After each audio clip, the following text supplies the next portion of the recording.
Il y a une question qui n'a toujours pas trouvé de réponse depuis la Coupe d'Afrique des Nations 2024 remportée par la Côte d'Ivoire. Qui a mis de l'huile sur les riz de Zare? Eh bien, moi, je poserai la question de savoir qui a mis de l'huile sur le riz des athlètes qui prennent part aux Jeux Olympiques 2024 à Paris. Parce que là, franchement, on ne comprend plus rien.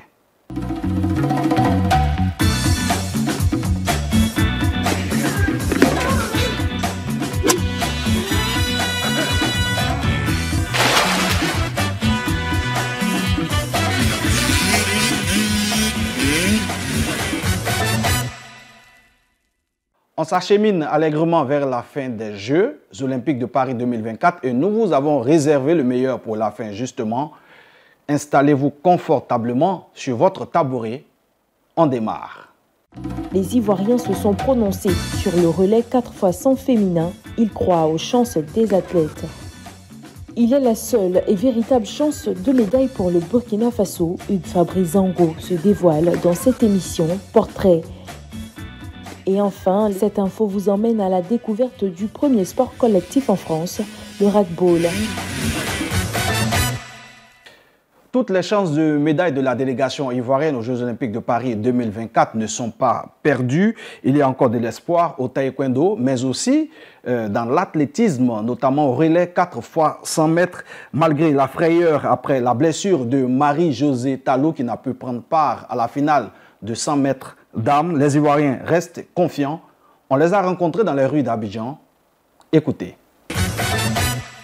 Nous pouvons espérer qu'elles seront championnes, vu que la Côte d'Ivoire a déjà un bon palmarès avec Nouvelle Auré qui nous a une fois représenté, et aussi Marie-Josée Talou, malheureusement qui n'a pas démérité.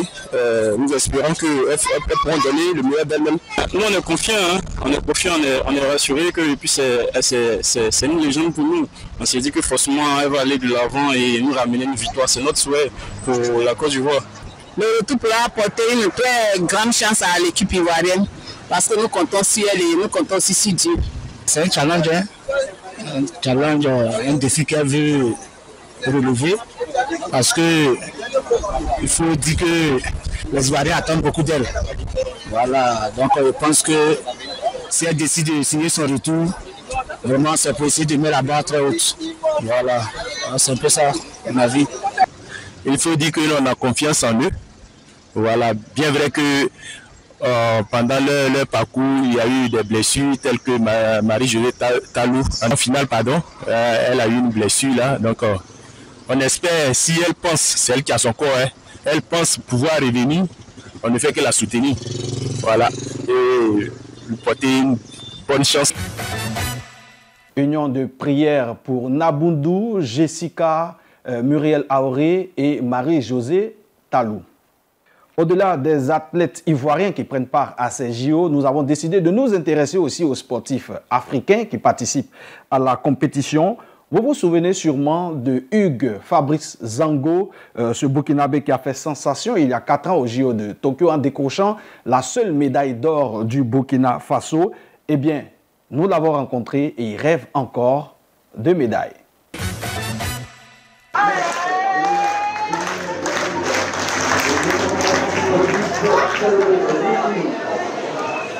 Champion du monde du triple saut et docteur en génie électrique, Hugues Fabrice Zango allie l'excellence dans le sport et dans la recherche, mais n'a qu'un seul but, devenir le premier athlète burkinabé à gagner l'or olympique à Paris. Tout simplement. Et du coup, en 2015, lorsque je finis ma licence et que je postule pour des universités en France, j'ai eu pas mal d'universités qui m'ont accepté parce que j'avais quand même un bon dossier scolaire. Mais au niveau parmi les universités qui m'ont accepté et les villes qui m'ont accepté pour venir faire des études, j'ai postulé dans différents clubs, aussi avec un CV sportif et ainsi de suite. Mais il faut dire que je n'ai pas eu autant de succès au niveau universitaire qu'au niveau sportif. Donc finalement, c'est le club Artois qui m'a donné ma chance de pouvoir venir parce que j'avais à cœur de venir et me qualifier pour les JO. Je suis quelqu'un qui est toujours en recherche de solutions.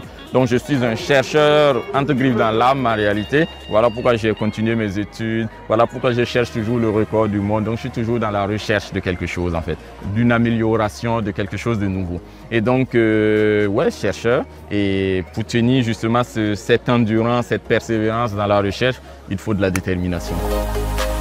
Rien ne semble pouvoir arrêter la folle ascension de Hugues Fabrice Zango. L'athlète de 30 ans est déjà entré dans l'histoire de son pays en lui rapportant sa première médaille olympique, le bronze aux Jeux de Tokyo en 2021. Cette année-là, il avait aussi établi un nouveau record du monde en salle en sautant à 18,0 mètres à Aubière, près de Clermont-Ferrand. 2 ans plus tard, le natif de Ouagadougou a glané l'or mondial à Budapest, auquel il a ajouté le titre mondial en salle début mars à Glasgow. La couronne de roi actuelle de la discipline est toujours bien fixée sur sa tête, qui n'a rien à envier à son physique. Et j'ai à moi la conviction que je peux aller chercher le record du monde à 18,30 m. Donc pour cela, on est obligé de risquer des choses, de tenter de nouvelles choses. Et c'est ce qu'on essaie de faire cette année. Et je pense qu'on est sur la bonne voie. Et donc pour le record du monde et tout cela, je pense qu'aujourd'hui, je suis à même de pouvoir d'aller le chercher. Il n'y a pas d'inquiétude à se faire à ce niveau. Et comme je le dis, quand je regarde encore le niveau aujourd'hui et que je vois où se situe le record du monde et ainsi de suite, et par rapport à où j'en suis aujourd'hui, je suis encore très sûr de moi. S'il s'entraîne à l'INSEP, le champion du monde du triple saut retourne parfois discuter les interclubs, comme ce dimanche ensoleillé de mai à Bruyères-la-Buissière, où sa carrure d'athlète, 1,80 m de muscles, déambule parmi les spectateurs et amateurs, signant les autographes et se prêtant à un grand sourire aux demandes des photos.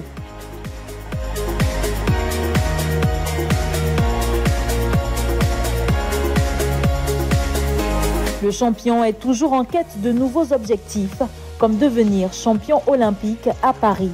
Zango rapporterait ainsi au Burkina Faso la première médaille d'or de son histoire et au continent africain son premier titre olympique dans cette discipline.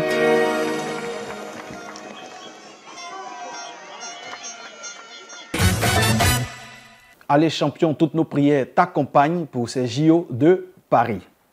Quand on parle de Jeux olympiques, on parle bien sûr aussi de sports peu connus du grand public. Et nous avons découvert pour vous ce sport, le racquetball. Qu'est-ce que c'est? Reportage. Et là, c'est quoi? C'est un nouveau sport qui va être développé? C'est un nouveau sport où il y a déjà des fédérations en fait. Et ça s'appelle comment?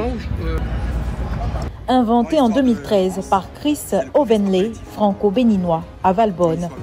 Le racquetball est un sport d'adresse, de stratégie, de précision, mais également d'intensité.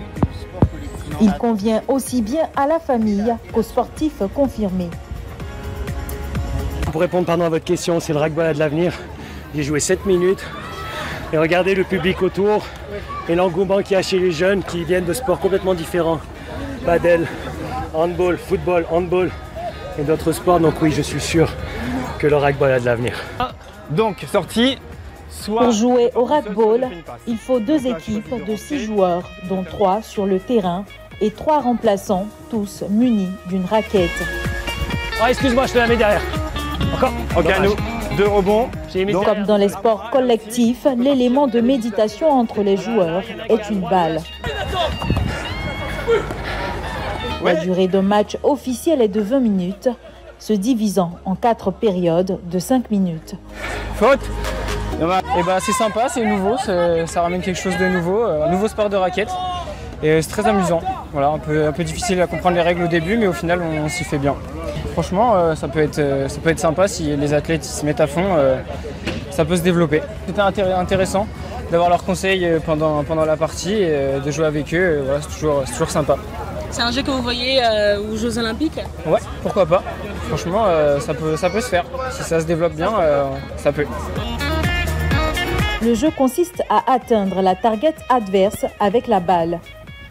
Les joueurs y parviennent grâce à des passes entre partenaires ou des progressions individuelles. L'équipe ayant marqué le plus de points comptabilisés sur la cible l'emporte. Grâce à des équipements mobiles et simples à installer, le racquetball se joue aussi bien en extérieur qu'en intérieur et sur toutes les surfaces. Donc, à moi, elle a aussi donc, cette association Première de Cordée qui amène le sport à l'hôpital et qui a aussi intégré aujourd'hui ce nouveau sport, le racquetball, pour leurs animations officielles, soit dans le cadre de l'hôpital ou soit dans des grands stades comme on a été avec eux. Par exemple, on a été au Stade de France avec eux, on a été au stade de l'Alliance Riviera à Nice. Et donc aujourd'hui, cette association utilise le racquetball justement pour pouvoir aider ces enfants hospitalisés.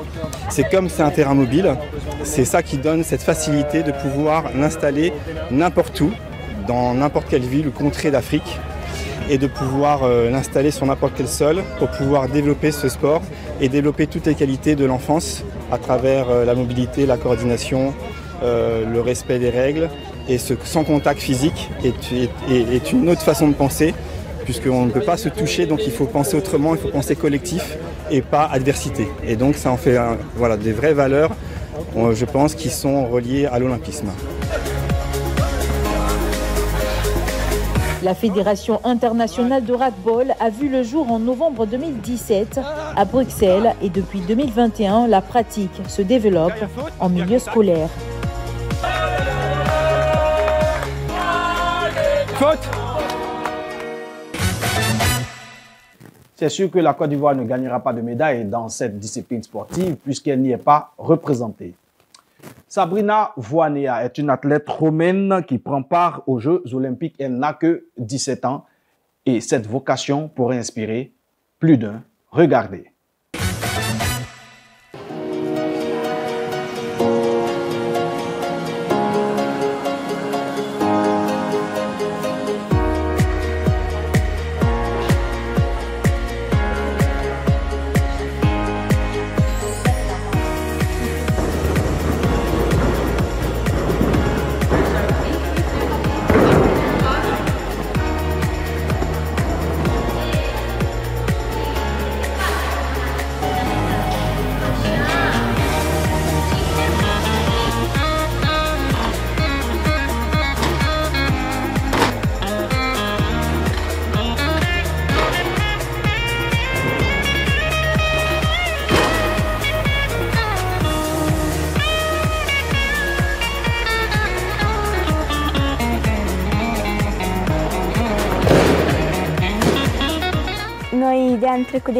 Depuis l'année dernière, lorsque nous nous sommes qualifiés pour le championnat du monde, nous sommes très heureux d'avoir obtenu la participation de la Romaine aux Jeux olympiques pour la première fois depuis 12 ans.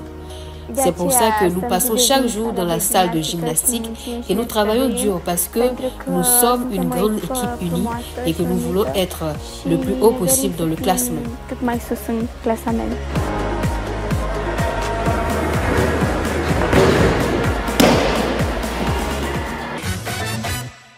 Il est temps que les Ivoiriens se mettent aussi à la gymnastique. Qu'est-ce que vous en pensez? Ça pourrait augmenter les chances de médaille aux Jeux olympiques prochains, notamment à Los Angeles.